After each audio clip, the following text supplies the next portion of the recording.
What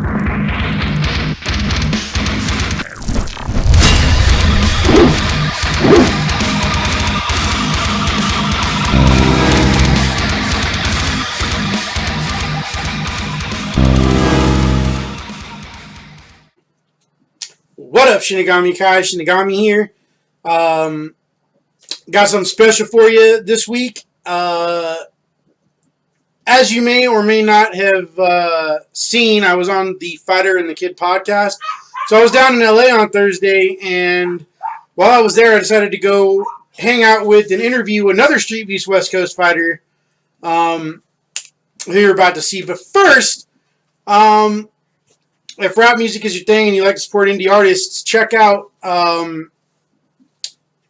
boy Big Pimpin's over here on Spotify, I believe. I think he's on a couple of other things, but yeah, paid promotion coming up right now.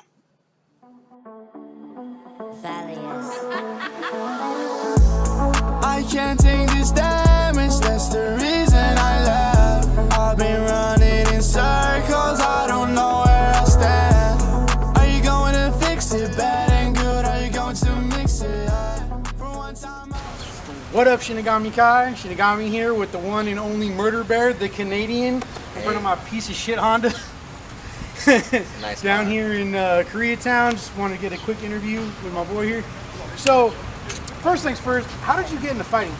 I wanted to be a basketball player, but I'm not that good at. I wasn't that good at basketball. It was like high school year, and I was getting bullied, mad stuff like that. 2012. So I met my boxing coach, who was my mate, and I got into boxing, and from there we went up. I found I was just really good at it. Now, my first time watching you fight was doing MMA, like in person anyway. I do remember seeing a couple of videos of you in the OG yard beating up Scarface. But yeah, man. So tell me about that. How was your one and only MMA fight I've ever seen you do? Yeah, it was crazy because I trained MMA before I trained boxing. I'm a blue belt in Taekwondo. I'm a white belt in Judo. White belt in Kipo Jiu-Jitsu. I got some wrestling in there. I've really done no collegiate or high school wrestling, but I trained wrestlers. Man, doing MMA was like lit for me because I've been wanting to do it for a while. I did it in underground kind of scene when I was in high school. I was in backyards doing MMA there, but we weren't filming it at the time. Right. Because that was like way back when. It was like 2010. I actually got like an extensive MMA background, and I picked up a lot of wins. I was like 33 and 20. I lost a lot because I barely knew what I was doing. But man, 33 and 20, that's still a positive win record though, and that's a lot of fights. That's impressive. Yeah, we were just going every day. So how'd you get into Street Beef specifically? I was bored one night. I think I was drunk, and I was just looking at fights, and I was looking for fights, and because I was missing, because when ball players don't play ball, they just itch to do. When you don't do something for a while, you just itch to do. I was itching the box, and I found Comcrop versus Atlas. That was that's what made me yo, I gotta fight that. I gotta fight Comcrop. And then I kept looking at his fights, and I was like, dang, these I would love to beat. I love to fight, I don't want to do MMA, but I like to box. And then boom, I reached out to Sunshine on Instagram. She sent me to the Facebook, and I entered the Facebook group, and then from there, I was supposed to fight June, actually, 2019. But I got injured, and I got injured like twice in a row. First with an ankle sprain, and then hairline fracture right here. And we wound up doing it in September. Yeah, that's right. I do remember seeing that. It's supposed to be June and September. Yeah, you know what? I know how you feel because that's how I got into Street Beefs. Was everything was shut down. I wanted to fight Street Beefs for a while, but what made me actually do tournaments last year, at all, anywhere that I could go to, and it gave me that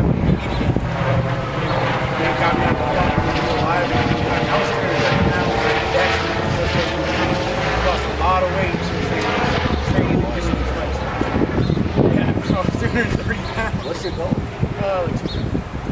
Where you know? 288. You plan on hitting that by the end of this year?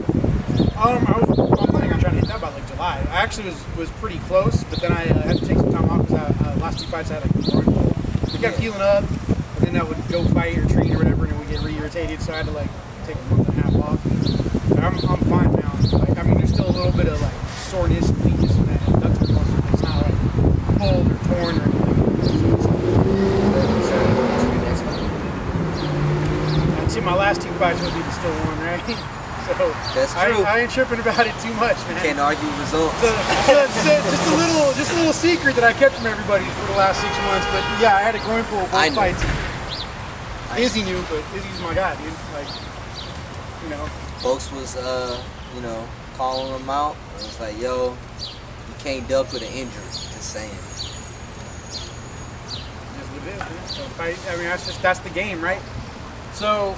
I know you said you're going to be filming like in July or something. Tell us about your project. So I'm filming a movie, The Stalker. It's a short proof of concept film that I'm going to be shopping to studios so I can get a budget to like actually make the whole thing. It's about a couple who break up, the boyfriend starts stalking the girlfriend, and she turns to kidnapping and attacking. From like a stalker spree of other. I'm filming it in July with another local actress, and on top of that, I also released a short story, like a really short story. Yeah, I remember seeing that. I gotta actually read it. I just haven't had the time. Yo, I'm doing an audiobook. Right. I'm doing an audiobook. Even better. For people who ain't got the time to. Or I can listen to it when I'm driving to the gym. Yeah, it's lit. It's gonna be lit.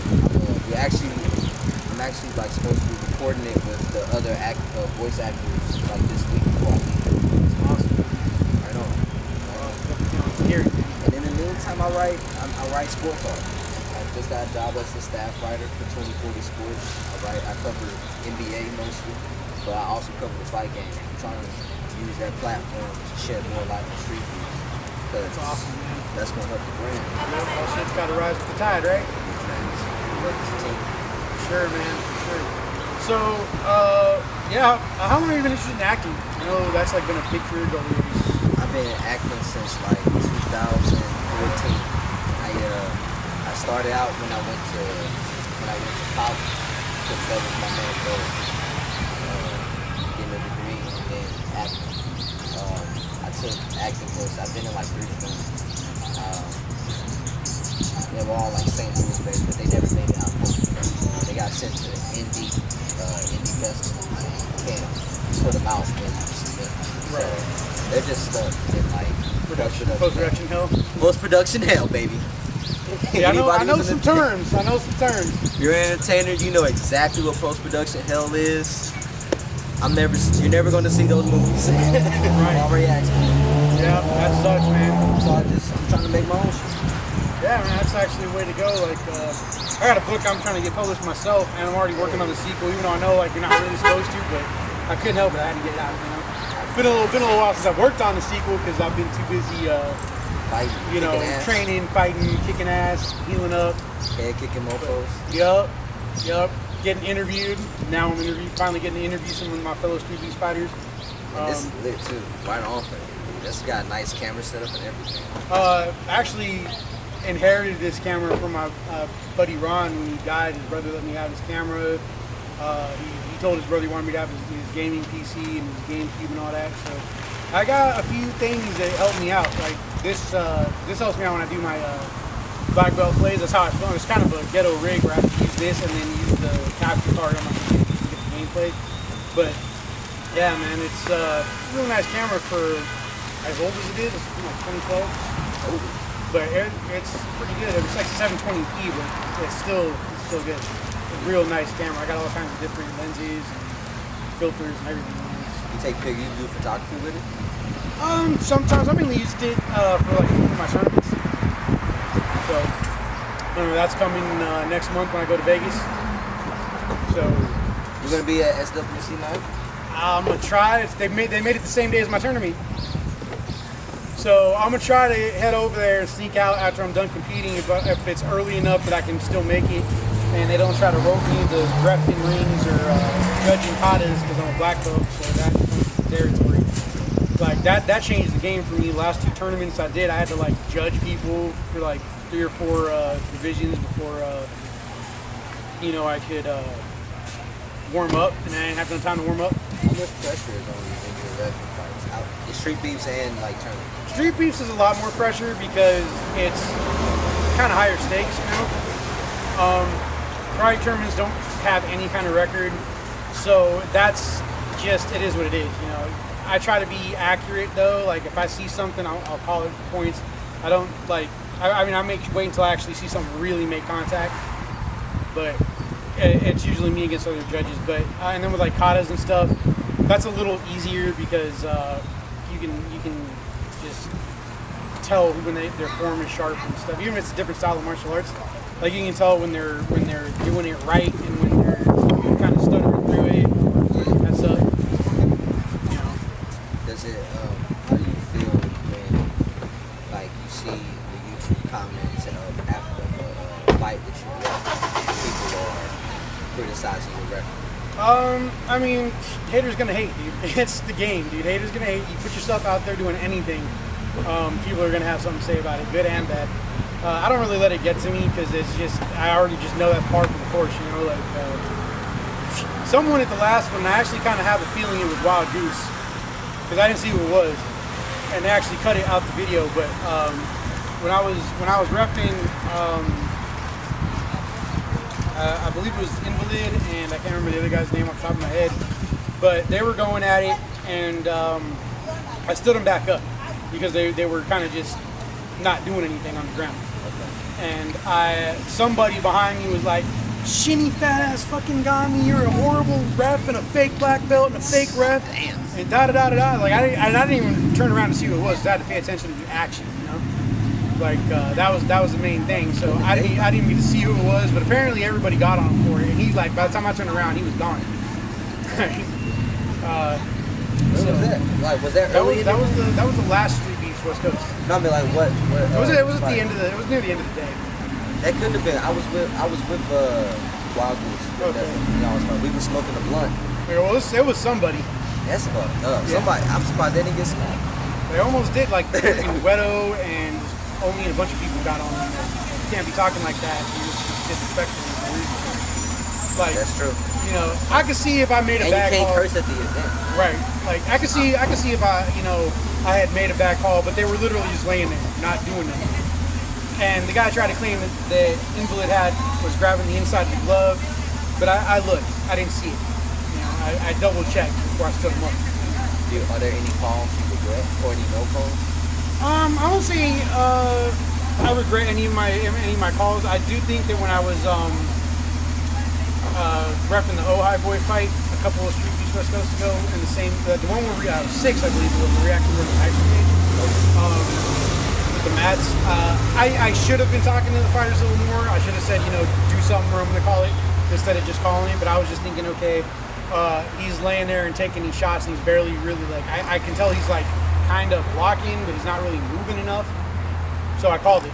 That was about the only one I really kind of, but I was kind of new to really reffing like that. Like, I was just, some of that stuff I just kind of got to deal with it as it comes, because you know the rules and everything, and you focus on that, but then the communication has to be there too, and I didn't think about that part. That's a huge part of it is talking to the fighters. Like Jen Spolver actually helped me with that, because I showed him the fights, because you go in his Twitch stream if you're a Street Beefs fighter to watch your fights, get tips, and then so I asked him how I was doing as a ref, because he watched a couple of the fights while I was repping for other people, and I just had him watch all of them. He's like, so what you need to do is just have a full conversation with the fighters. Constantly talk to them, let them know, ask them if they're all right, if they're in a bad position.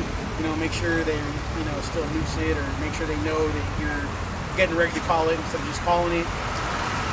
Because what you did was technically right, but I can see why he was upset, because you didn't tell him that he needed to move or do something. Yeah. I feel that. So, live and you learn. Exactly. Live and you learn. Everything's a learning process. I don't feel comfortable reffing MMA matches. I tried, and was just uncomfortable for me. But it's like I'm much more comfortable repping boxing. Yeah. Because I know it. Yeah, I mean, I get a little uncomfortable with boxing matches, but I'll still rep them because I get it now, you know. But it's still like a learning curve. Yeah, it's a learning curve because most of the boxing matches are pretty straightforward. But then when I was reffing like Big Eric and I can't remember his name, but I was reffing that Big Eric fight in Vegas a couple of events ago. Like that was a bizarre one. The one dude kept turning his head and like slipping, and I was about to call it at one point, but then they split on their own. It was weird. Like I didn't know what to do with that, so I just let it go until he finally got actually knocked out. I was like, all right. I was running over and I was doing this, but you know they didn't see me yet. And then as soon as I got close, they stopped. But they were like, what's going on? I was like, was that a slip or a knockdown? Like, it was a slip. Okay, cool. Keep fighting. It was a little awkward. No, yeah, I checked on that. Like. Then he finally got knocked out in the end. You got the lady in there. Like, yeah. I mean, that was bizarre because those dudes were bigger than me, and I'm over here thinking, should I put my mouth guard in? Because if one of these fools hits, because they were swinging wild, those cats. If one of them would have hit me, I would have been out. That would have been my first knockout ever. Do you ever worry about that? I mean, I know it's like a numbers game. The more I fight, the higher my chance is, but I don't really worry about it because I haven't been knocked out yet. I've been rocking things and stuff, but I've never been like full on out. You know, usually by the time, I'll catch my balance or by the time my butt hits the floor, I'm back to consciousness and going at it. I haven't been knocked out before. I haven't really been rocked either, but I have been like stunned. When like someone's hit me and I was like, oh, yikes. Yeah. That. It just never lasts for that long. You know, it's like a split second you catch me. Or like, you know, you feel that initial stun, but then I think I'm usually just, well, okay, let's go. Yeah, like the closest thing was Street Bender was the closest one who ever caught me in competition with that spinning elbow that I left myself open for, and it wasn't for the fact that I've been rocks training like that. I would have probably been in trouble, but I was like, yeah, okay, I've been here before. Lean up against the cage, tie him up, and wait until you got your legs back on your knees. That was the whole thing. Like my knees went, I was like, oh shit, he got me good. Okay. I got rocked in sparring, but I haven't been rocked or stunned in a fight before. It might look like it, but I haven't been really stunned. I got stunned like sparring. Oh yeah, bro, Duva's a monster. He got a hell of a. That fool's got heavy hands, period, dude. That fool, and that's the scary part. Is when you deal with guys like Duva, it don't hurt. That's the thing, when you get rocked like that, it don't really hurt. It's just, you feel like you get hit, and then all of a sudden your body just don't want to act right, and it's like, okay. Yeah, when I went down and was sparring with him at the beach, man, he got me like 3 times. I had to stop. I was like, okay, yeah, I can't even stand right now. Oh, like, damn. I can't stay up in this sand. Sheesh. He called me one good time. We were running like some sparring, and I'm trying to think. I'm looking for an opening. I'm mostly looking for mistakes when I spar. So I'm not looking to just actually fight. I'm just looking to see what you're doing wrong, so I can just like. Right. I mean, that's what training right is. You know, you got to look for openings and try some things. You know, try things out. See, what's going on, what you can get away with, what you need to work on. I mean, that's my thing with Muay Thai right now. Like, I'm getting my ass handed to me trying to do Muay Thai. Like, I'm not a Muay Thai fighter. I'm a karate guy.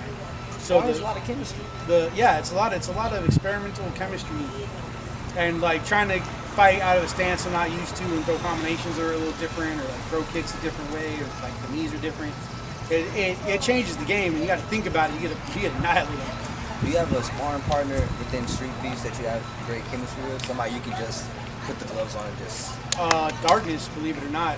I mean, we're you guys drastically do train together. Dude, we are drastically different weight classes, but when me and him spar, dude, it's a great back and forth, dude.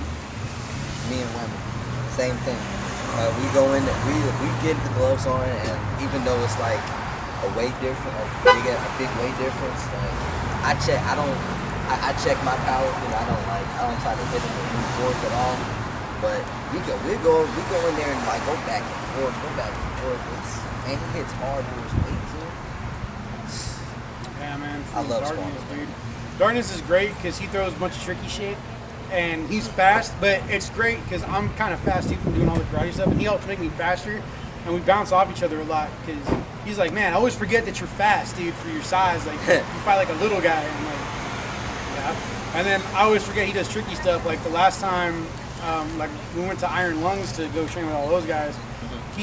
I ran right into a flying knee. Like he snuck that in there. Oh, shit. Yeah, like I was advancing and he just popped it right up there. And the combined clashing of forces. I was like, okay, my sternum. And then I was like the last second of the round too, so I didn't even do nothing back. But yeah, dude, that dude does all kinds of cool cartwheel kicks, crazy stuff like that. And no, that's the fact. I was up in Big Bear training with him a couple weekends ago, and he was like, started punching me in the leg. I'm like, bro, I know I'm taller than you, but that's crazy. He's got an extensive ground game too, doesn't he? Yeah, he's got a lot of jiu-jitsu and Muay Thai. So How is it when you guys are rolling? It's he's squirrely. He's squirrely. He knows how to get out from under me, which is what you need when you're small. Because like a lot of people don't understand, like small. All right. Yeah. So That's the punch. yeah. So I have no idea where that left off. I'm gonna probably jump cut this shit. So anyway, that was good interview. Thank you for your time, man. That's all good.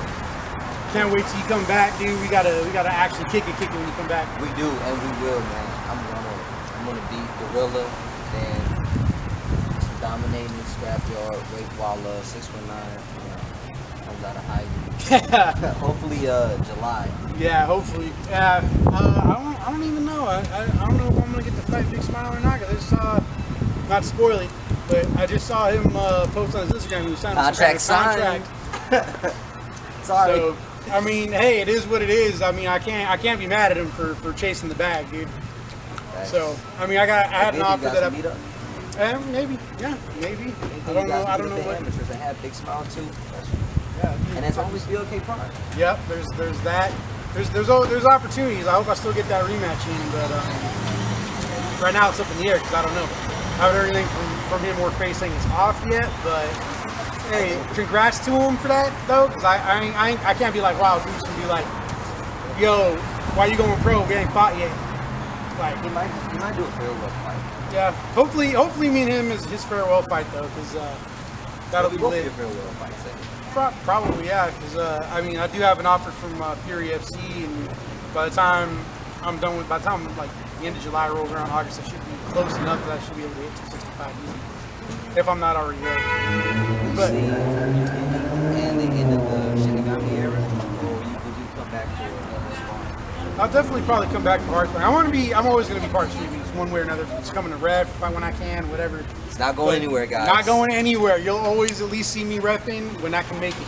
So that's the video for today. 619, July. You hear that? July. Stop hiding behind your hats. July.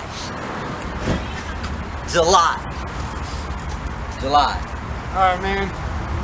Straight from Koreatown, Shinigami and the Murder Bear out. Bye. And that's it for today's episode, Shinigami Kai. Thank you for watching. Big shout out to the Fighter and the Kid podcast, especially Brendan Schaub for helping me out with my car repair costs that I had to put on a credit card. So he was a huge expense for me. Dude's really cool. Shout out Brian Callen, even though it was kind of the only guy who didn't keep the headband I let him borrow, or let him have. Dude was funny. Dude was part of my childhood. Can't be mad at him. By the way, got to give him props for that spinning heel kick. I didn't see that before the podcast. If I'd have seen that, I would have said something about it. That was actually not bad. So I guess he really does have some Taekwondo training. Other than that, shout out to Street Beefs. I wouldn't be where I am without Christopher Wilmore, first and foremost, for having Street Beefs and allowing the West Coast branch to form. And more specifically, Tiny Tank and Bushido Zed, especially Tiny Tank, for letting me in at the last minute, because look at where I'm at now. It's crazy. It's been a real good uphill journey for the last 6 months, 7 months, something like that. No, I guess it's more like 9 months already. But anyway, make sure you subscribe to, Champ, Reckless, Rico, Memnon Warrior, Moose Inc., and any other Street Beast fighter that you find. Links for a lot of this stuff will be in the description below. Don't forget to buy my Teespring merch or the Heart and the Fight merch on their Teespring store.